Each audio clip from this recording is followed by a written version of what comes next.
नमस्कार साथियों, आज हम लोग जो है वर्ल्ड हिस्ट्री यानी कि सेमेस्टर 5 कोर पेपर 12 के कुछ महत्वपूर्ण प्रश्न देखने वाले हैं। आप लोगों का जो है बहुत लंबे समय से कमेंट आ रहा है कि सर कोर पेपर 12 का जो है सभी महत्वपूर्ण प्रश्न जल्दी से करवा दीजिए। मैं जितना भी जल्दी करा लूँ, आप लोग जो है 10 से 15 दिन में ही सभी आंसर को पढ़ते हो, फिर भी आप लोगों ने कहा तो मैं सभी प्रश्न को जल्दी से जल्दी करवाने का प्रयास करूँगा। आज हम लोग देखने वाले हैं वर्ल्ड हिस्ट्री के महत्वपूर्ण प्रश्न जो एग्जाम में पूछे जाने के बहुत अधिक चांस हैं। तो चलिए बिना देर किए आज के इस वीडियो को स्टार्ट करते हैं। प्रश्न संख्या फर्स्ट है कि प्रथम अफीम युद्ध के कारणों तथा परिणामों का वर्णन करें।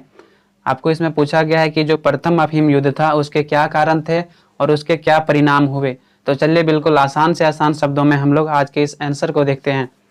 आंसर सबसे पहले देना है परिचय। प्रथम अफीम युद्ध की शुरुआत 1839 से 42 ईस्वी के बीच मानी जाती है। यह युद्ध चीन और ब्रिटेन के बीच हुआ था, जिसमें ब्रिटेन ने चीन को पराजित कर दिया। इस युद्ध का तत्कालिक कारण ब्रिटेन द्वारा तंबाकू में अफीम मिलाकर अधिक से अधिक मात्रा में चीन को निर्यात करना था। तो थोड़ा सा इंट्रोडक्शन आपको देना है ना। तो इसमें यह कहा गया है कि प्रथम अफीम युद्ध की जो शुरुआत हुई थी वो 1839 ईस्वी में हुई थी और कब तक चली थी तो 1842 ईस्वी तक चली थी। यह युद्ध जो है किनके बीच हुआ था तो अफीम युद्ध जो है चीन और ब्रिटेन के बीच हुआ था। प्रथम अफीम युद्ध में ब्रिटेन ने जो है चीन को पराजित कर दिया था।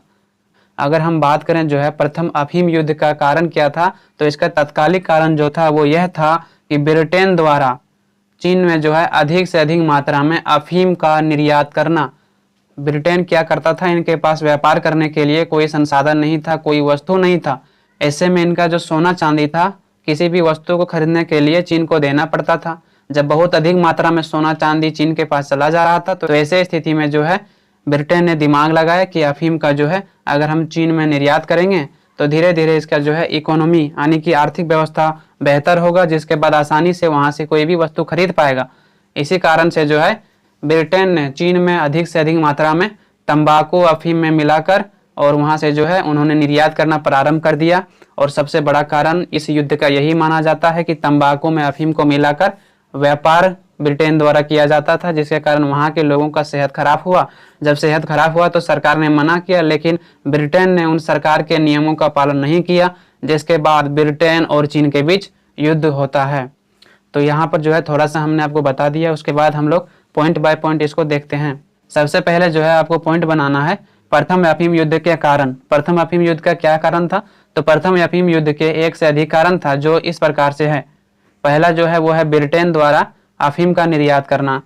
प्रथम अफीम युद्ध का मुख्य कारण ब्रिटेन द्वारा अधिक मात्रा में अफीम का व्यापार करना था। चीन और ब्रिटेन के बीच व्यापार बहुत लंबे समय से हो रहा था। ब्रिटेन जो है चीन से चाय और रेशम खरीदता था, इसके बदले में चीन को नगद राशि या सम्मान देना होता था। ब्रिटेन के पास कोई खास वस्तु व्यापार करने के लिए नहीं था, जिसके कारण केवल चीन से वस्तु को आयात करता था, निर्यात नहीं करता था।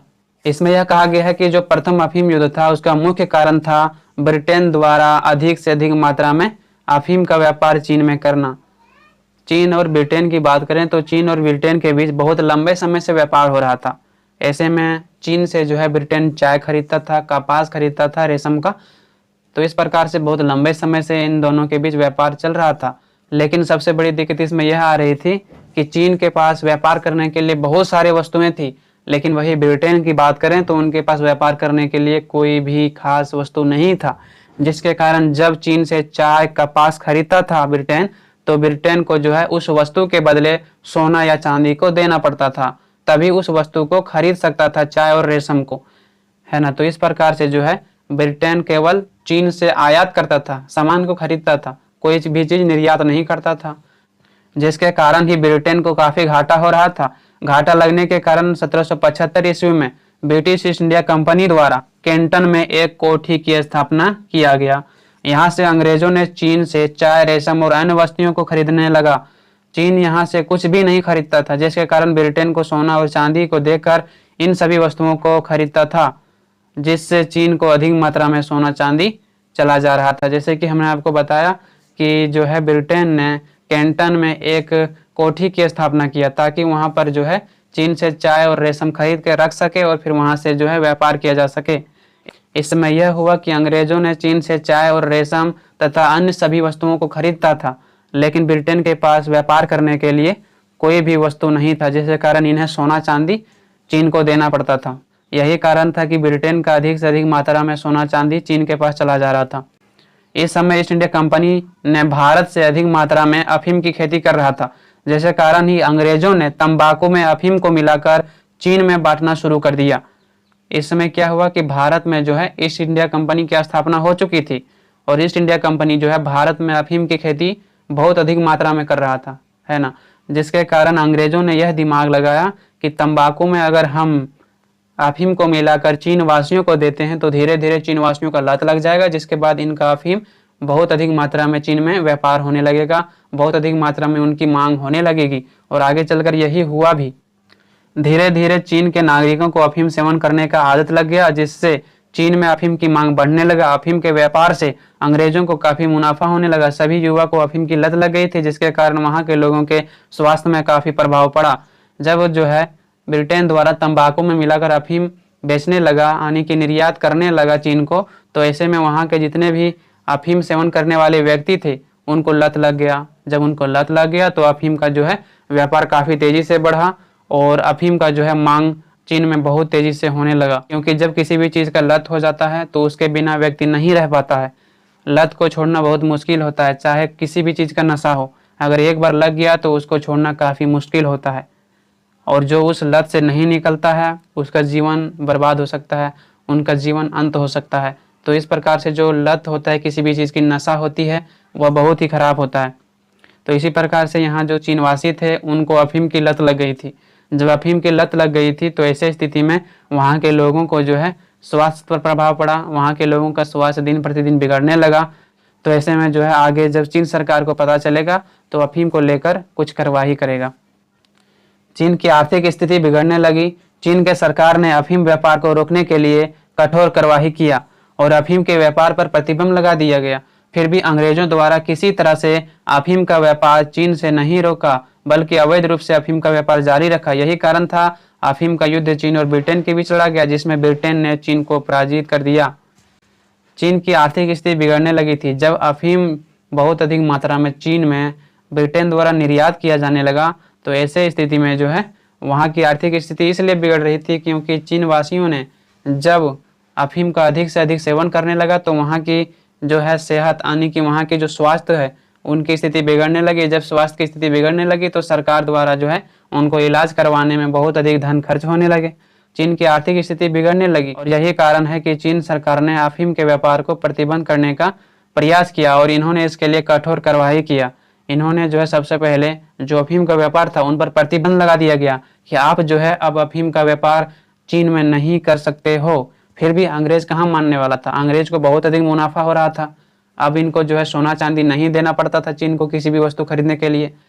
ब्रिटेन को अफीम से जो है बहुत अधिक मुनाफा हो रहा था। ऐसे स्थिति में जो है इन्होंने अफीम का व्यापार को नहीं रोका, बल्कि अवैध रूप से अफीम को जो है व्यापार करते रहा और यही कारण था कि अफीम का युद्ध ब्रिटेन और चीन के बीच हुआ, जिसमें ब्रिटेन ने चीन को पराजित कर दिया। दूसरा पॉइंट बनाना है ब्रिटेन द्वारा चीन पर अपनी सत्ता स्थापित करने का लोभ होना।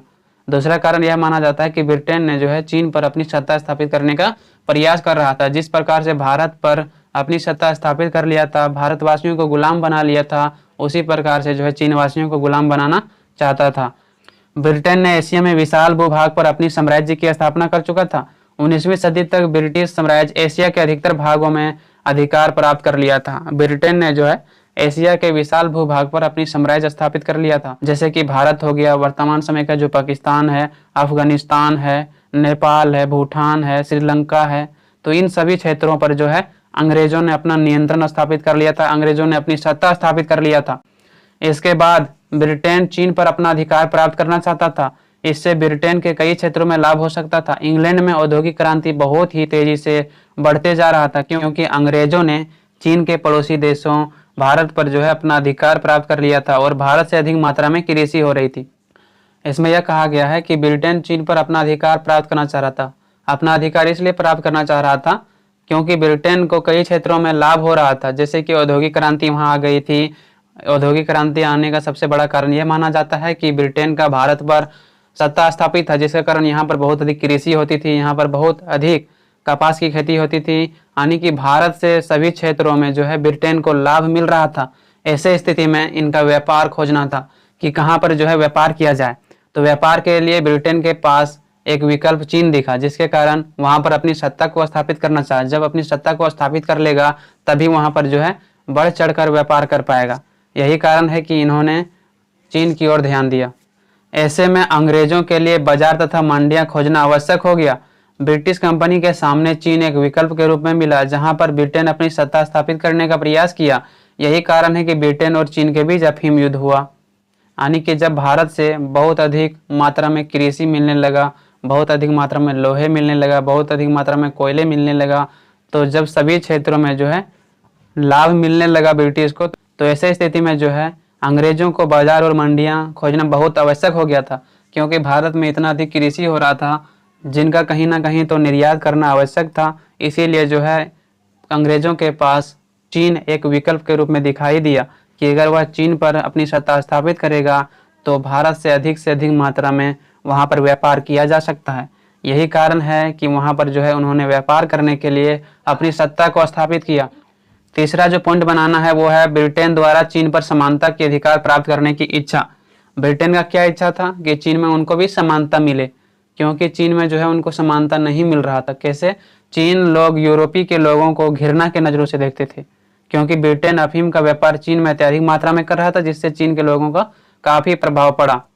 चीन के जो लोग थे यूरोप के लोगों को बहुत ही घृणा के नज़रों से देखते थे। इसका कारण क्या था कि ब्रिटेन ने जो है चीन में अधिक से अधिक मात्रा में अफीम को निर्यात करता था, जिसके कारण चीन वासियों का जो है सेहत पूरी तरह से बिगड़ गई थी। चीन के लोगों पर इसका बहुत अधिक प्रभाव पड़ा था, जिसके कारण यूरोपीय लोगों के प्रति चीन के लोग घृणा करते थे। चीन के सरकार अंग्रेजों पर नजर रखते थे, उनका अपमान भी करता था। चीन के अधिकारी ब्रिटेन के लोगों को घृणा की दृष्टि से बुरा व्यवहार करता था, इसीलिए ब्रिटेन चाहता था कि उनको व्यापारिक क्षेत्रों में अधिकार मिले। चीन सरकार जो है अंग्रेजों को कहा कि जो है आप अफीम का व्यापार यहाँ पर मत कीजिए, अफीम का निर्यात चीन में मत कीजिए। लेकिन इसके बावजूद भी अवैध रूप से अफीम का व्यापार चीन में होता रहा, जिसके कारण चीन के सरकार ने उन पर नज़र रखना शुरू कर दिया, उनका अपमान करना शुरू कर दिया। चीन के जो अधिकारी थे उन्होंने भी जो है ब्रिटेन वासियों को घृणा की नज़रों से देखता था, उन पर जो है बुरा व्यवहार करता था। यही कारण है कि ब्रिटेन चाहता था कि उनके साथ समानता का अधिकार दिया जाए, उसके साथ अच्छा व्यवहार किया जाए। चीन के साथ समानता का अधिकार प्राप्त करने और अपमानजनक प्रथाओं से छुटकारा पाने के लिए अफीम का युद्ध चीन और ब्रिटेन के बीच हुआ। यानी कि चीन के साथ जो है अच्छा व्यवहार नहीं किया जा रहा था चीन वासियों के द्वारा, चीन के कर्मचारियों के द्वारा, है ना। इसलिए अच्छा व्यवहार नहीं किया जा रहा था क्योंकि अफीम का व्यापार अभी भी जो है ब्रिटेन बंद नहीं किया था, बल्कि अवैध रूप से व्यापार कर रहा था। और इससे जो है चीन वासियों का जो है सेहत पर काफ़ी प्रभाव पड़ा था, उनकी स्वास्थ्य काफ़ी बिगड़ चुकी थी। इसीलिए इनके जो कर्मचारी होते थे उन कर्मचारियों ने ब्रिटेन के लोगों का घृणा की नज़रों से देखा, उनके साथ जो है बुरा बर्ताव भी किया। ब्रिटेन चाहता था कि जो उनके साथ अच्छा व्यवहार नहीं किया जा रहा है या अपमानजनक प्रथाएं उन पर लगाया गया है, उन प्रथाओं से जो है उनको छुटकारा मिले। और चीन में जिस प्रकार से सभी को व्यापार करने का अधिकार है, उस प्रकार से ब्रिटेन को भी जो है व्यापार करने का अधिकार मिले।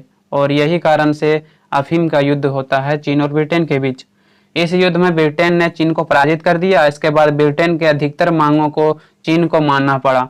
चीन ने ब्रिटेन को युद्ध के बाद व्यापार के लिए छूट दे दिया। इस प्रकार से अफीम युद्ध के परिणाम स्वरूप ब्रिटेन में चीन को व्यापार के लिए समानता का अधिकार मिला। इस युद्ध में जो है ब्रिटेन ने चीन को पराजित कर दिया। जब उनको पराजित कर दिया तो ब्रिटेन के जितने भी मांगे थी उनमें से अधिकतर मांगों को चीन को मानना पड़ा। वहाँ के जो सरकार थे उनको मानना पड़ा, उसके पास कोई विकल्प ही नहीं था। चीन के सरकार द्वारा ब्रिटेन को व्यापार के क्षेत्रों में छूट दिया और चीन की तरह उनको समानता का अधिकार दिया। आप किसी भी से जो है व्यापार कर सकते हो। उसके बाद जो है आपको पॉइंट बनाना है अफीम युद्ध के परिणाम। आपको प्रश्न में पूछा गया है कि अफीम युद्ध के क्या परिणाम थे, तो यहाँ पर आपको हेडिंग बना देना है अफीम युद्ध के परिणाम। पहला अफीम युद्ध जो है नानकिंग की संधि द्वारा समाप्त हुआ। 1842 में ग्रेट ब्रिटेन और चीन के बीच इस पर हस्ताक्षर किए गए। तो नानकिंग की संधि कब हुआ था? तो 1842 ईस्वी में हुआ था। और इस संधि के द्वारा जो है प्रथम अफीम युद्ध की समाप्ति हुई। इस संधि के तहत चीन ने अंग्रेजों को क्षतिपूर्ति देना पड़ा। हांगकांग के क्षेत्र को अंग्रेजों को सौंप दिया। यानी कि इस संधि के तहत चीन को जो है अंग्रेजों को कुछ हर्जाना के रूप में, क्षतिपूर्ति के रूप में कुछ पैसा देना पड़ा। और यहाँ पर यह भी कहा गया है कि जो हांगकांग का बंदरगाह था उनको भी जो है अंग्रेजों को सौंपना पड़ा। चीन अंग्रेजों को हांगकांग का क्षेत्र दे देता है। युद्ध के परिणाम स्वरूप चीन को अपने 5 बंदरगाह पत्तन विदेशी व्यापार के लिए खोलने पड़े। हांगकांग द्वीप पर जो है ब्रिटेन का नियंत्रण हो गया और अफीम का व्यापार भी होता रहा।